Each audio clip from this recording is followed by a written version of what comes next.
Een nationalistische mars in Riga in Letland. In 1944 vochten Letse veteranen zij aan zij met de Duitsers tegen het Sovjetleger. Met deze mars wordt de overwinning op de Russen herdacht. Letten willen laten zien dat ze de Russen ook nu de baas willen blijven. He is a murderer. He's not a president, he's a dictator. And we need to show that we're not afraid of him. What's happening now in Russia is terrible, but I hope the people who live here, who speak in Russian language, they change their mind. De argwaan tegen de Russen die in Letland wonen neemt toe. 25% van de bevolking is etnisch Russisch. Het gaat vooral om oude Russen die hier al woonden tijdens de Sovjetbezetting. Ze hielden na de onafhankelijkheid vaak hun Russisch paspoort.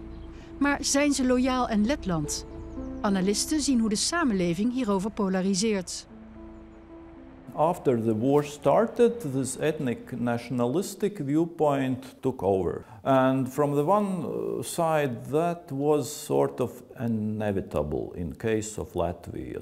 We had here all these atrocities, all these crimes what are currently Russians are doing in Ukraine. We had this all in Latvia after Russia occupied us. It's all there. It's all our past, and all this fucking war. It just brought out. It just brought out all this dark stuff. Dit is de stad Daugavpils met zoveel Russische bewoners dat Russisch de voertaal is. Maar alles wat Russisch is, moet nu verdwijnen. De Letse regering nam een wet aan waardoor alle Russische paspoorthouders verplicht een Lets taalexamen moeten doen. Zakken ze, dan dreigt uitzetting. De eerste Russen zijn al het land uitgezet. Я в среду уже приеду. Я в Брюссель же лечу. Да, мы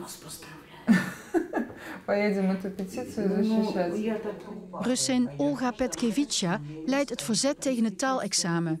Ze is kandidaat voor het Europarlement voor een Russische politieke partij. Tussendoor blijft ze oude mensen helpen, zoals Liubov. Кстати, про экзамен про латышский, когда вы первый раз сдавали, у вас, помните, много не хватило там по этим по частям? Оля, не смешите, пожалуйста, меня. Не смешите. Не, просто многие неплохо сдают. Я 69 лет, отжила без латышского языка. Я понимаю. A person should fill in one questionnaire, a person should fill in another questionnaire. And all of them are just...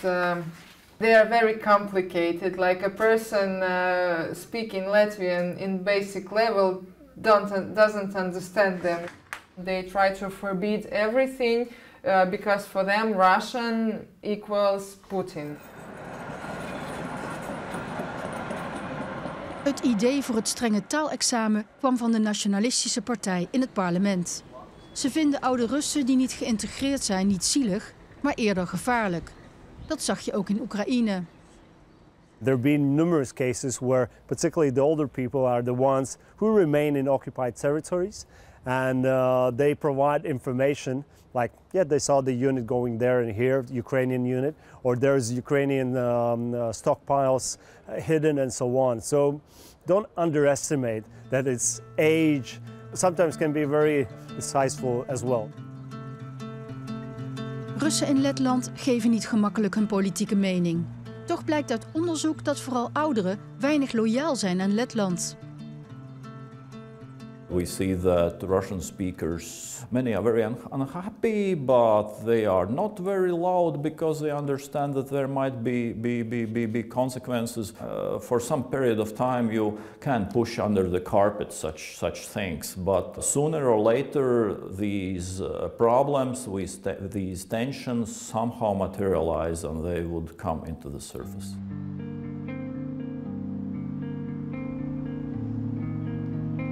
In de Russisch-talige stad Daugavpils is de oude Liubov voor haar examen gezakt. En ze miste de oproep voor een herkansing. Ook zij moet Letland verlaten. Покинуть территорию Латвии до 1 апреля. Ерунда. Они хотят, чтобы мы разговаривали хотя бы на бытовом уровне, правильно? Я дальше до Окупилса никуда не ездила. С кем мне здесь разговаривать по-латышски? Я сплю по-русски, я ем по-русски, я разговариваю по-русски. У меня вся литература только на русском языке, у меня нет ни одной книги по-латышски. Что мне здесь делать? Вы не гуляли по городу, да, по-нашему? Погуляйте. We have seen for years since Putin took office back in 2000s that they could purposely initiated the so-called the concept Ruski Mir, the Russian world, where they're actually trying to strengthen the Russian language no matter what and whom, and then they can claim and go and say that they are going to protect the Russian-speaking population and so on, even though that population don't want to do anything with the bloody regime that Putin's regime is. Letten benadrukken dat ze niet bang mogen zijn voor Poetins agressie. Maar toch speelt de Russische dreiging en de spanning in de samenleving een rol deze Europese verkiezingen. We remember everything. I remember Soviet times. I never want to be there anymore. And my kids too. А уже вывезут, не вывезут, ничего. Переживем это горе. Русского или не русский. Я горжусь, что я русская. Я горжусь. У нас есть Пушкин, у нас есть Лермонтов, у нас есть Грибоедов, у нас есть... А что здесь? Мне нечем стыдиться России, понимаете? Нечем абсолютно. А политики, они приходят и уходят.